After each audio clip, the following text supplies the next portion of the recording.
Good morning, good afternoon, good evening. Welcome back to Passionate World Talk Radio. Educate, enlighten, entertain. PWTRN is a wholly owned subsidiary of Global Media Network LLC. And on today's episode of Lest We Forget Historical with your host Lillian Cauldwell, we will be discussing the mental health crisis in today's corporate America and mention that California is more directly dealing with the mental health crisis within their business, companies, and organizations. A little background. This is from Bing Chat AI. They say that the mental health crisis in California has become a high rising concern, both for individuals, the employees, independent contractors, people who work remotely or even within the office structure. And they want to explore and find out why this is so. So the first thing is you have to remember COVID-19 came in and left, but variants of COVID-19 still remain. The governor, Gavin Newsom, is leading a significant transformation of California's behavioral health care system. They have developed an expert panel which is discussing the origins of the state's broken mental health system and look to potential solutions. The Newsom administration is pushing ambitious policy changes to address these issues, or you can call them threats. As I discussed briefly, the pandemic exacerbated an already broken down and ill-equipped mental health system within California and the United States. A study by the Standard Insurance Company revealed that pre-pandemic, before COVID-19, 39% of the workforce suffered from mental health issues. Since the original pandemic of COVID-19, the number has increased to 46%. That's almost half the population, ladies and gentlemen. Businesses play a crucial role in the mental health of their employees, whether it's management or administration. And supporting it is for the well-being of the entire company, which also affects the U.S. economy and the economies of other countries worldwide. Lauren Cohan emphasizes the need to confront the invisible mental health crisis within organizations. And she has case studies that highlight the impact of mental illness on individuals. So what is a state to do? Well, I did some additional studies, and the California Business Journal has an article that was written by Naveen Bhattacharya, and she wrote it in the California Business Journal. And this is what she had to say. In March 2022 State of the Union address, the U.S. President, Joe Biden, declared that America is not doing enough to address what his administration calls the, quote, unprecedented mental health crisis, unquote. The president's comments made it clear that the mental well-being of Americans had really become a serious issue, and that if we didn't address it now, it would have far-reaching consequences of our mental health system in the future. Now, these are some of the stats they found. In 2021, the Standard Insurance Company revealed a study that showed how the COVID-19 pandemic had taken a bad mental health situation and made it progressively worse. 39% that in post-pandemic had mental health problems and suffered from mental health issues. Post-pandemic, it increased to 46%. That's almost half, ladies and gentlemen. Millennials look at it separately. The number of those reporting mental health issues increased to 59%. For Generation Z, it was an alarming 71%, three-quarters.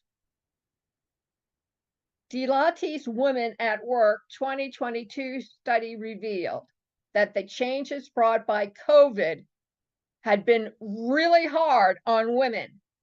Of those surveyed, almost half rated their mental health as poor/very poor, and 33% reported taking time off from work due to mental health challenges. You can't ignore these numbers. America is facing a mental health crisis that will only get worse if not addressed quickly and properly. For instance, in 2022, there was a flood of challenging social issues that workers in the U.S. faced. With the added stress from COVID-19 and social and political angst, that's additional stress that the work employees were experiencing, they also had to deal with rising inflation. Many remote workers are also suffering from loneliness and isolation. Think about it. You're used to going into an office, anywhere from 50 to 5,000 people. I can see where you would find yourself isolated and alone. My grandson told me his teacher provided every one of her 30 students a tablet, and every Thursday at 2 o'clock, mandatory. They all used a link. They all went into a conference room. They all got together and they talked and chatted with the teacher and amongst themselves to try to get rid of some of the isolation and the loneliness these kids face because they no longer had the other 29 or 30 classmates with them, talking to them daily. As companies look to revise their return to work policies, and where only the COVID has subsided, there are some workers that are still left scrambling to adjust their living situations with regard to home health and, yes, daycare needs. My kid came to work with me plenty of times because the daycare was inadequate. I couldn't afford to pay for that month. Bad weather prevented it from opening, or it was closed. So I had to take the child in with me, and he would sit behind my desk, drawing or reading a book, out of sight, out of mind, quiet. From a financial perspective, the numbers are just as bad.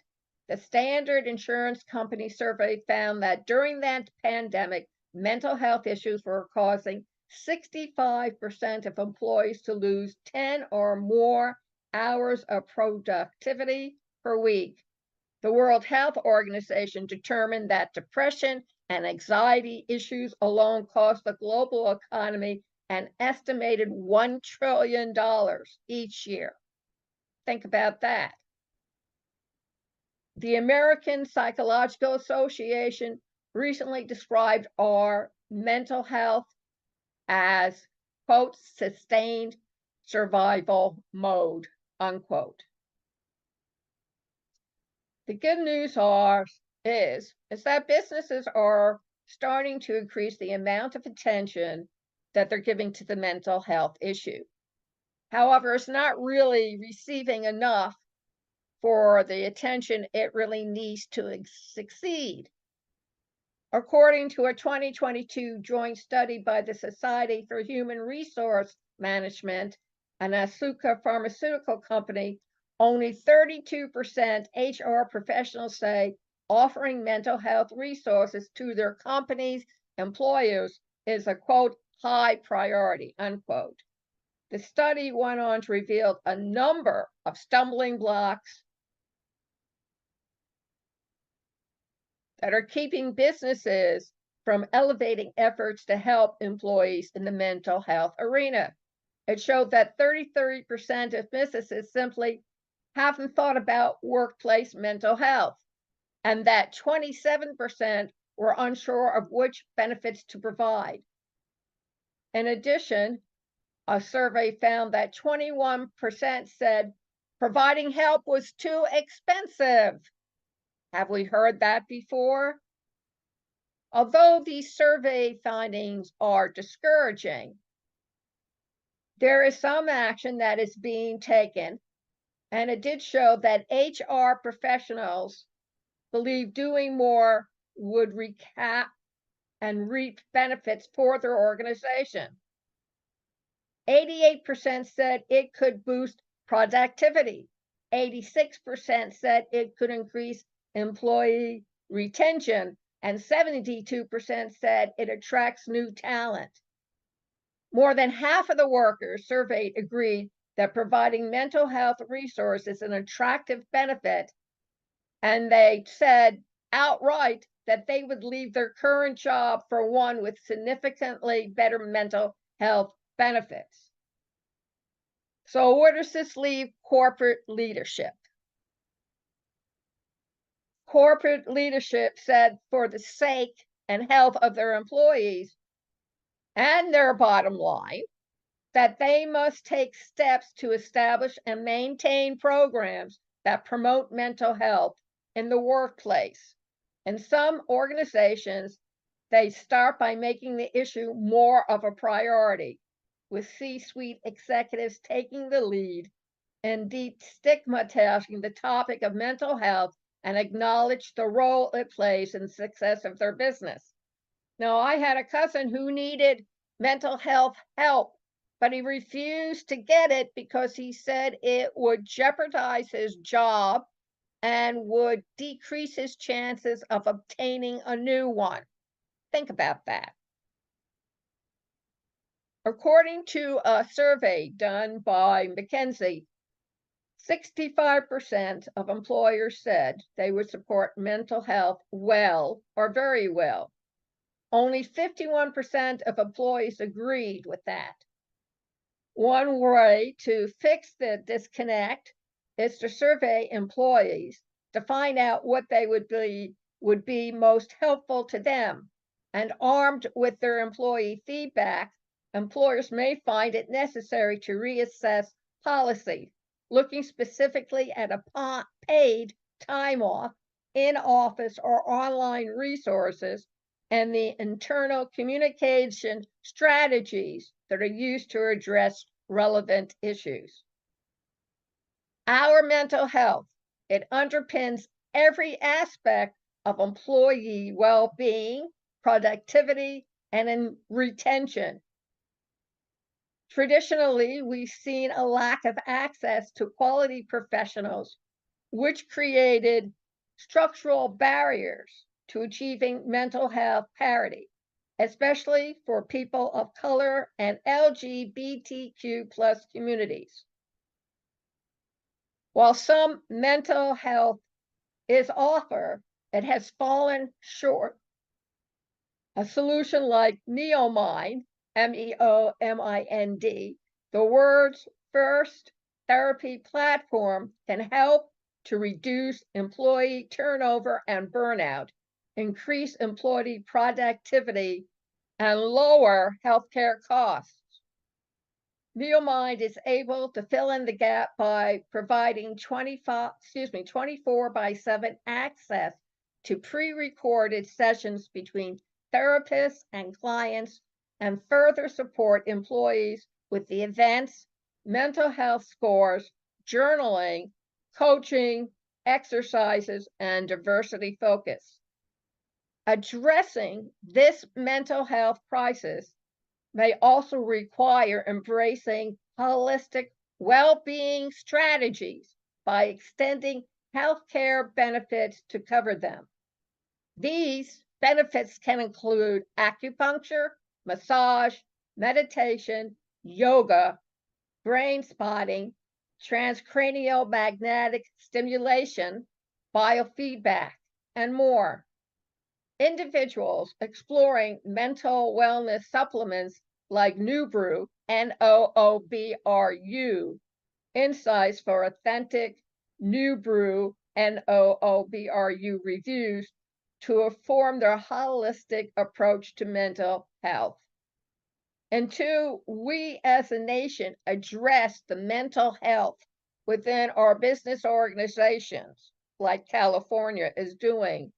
We are not going to be able to prevent our employees from becoming depressed, anxiety-ridden, and inoculations for viruses.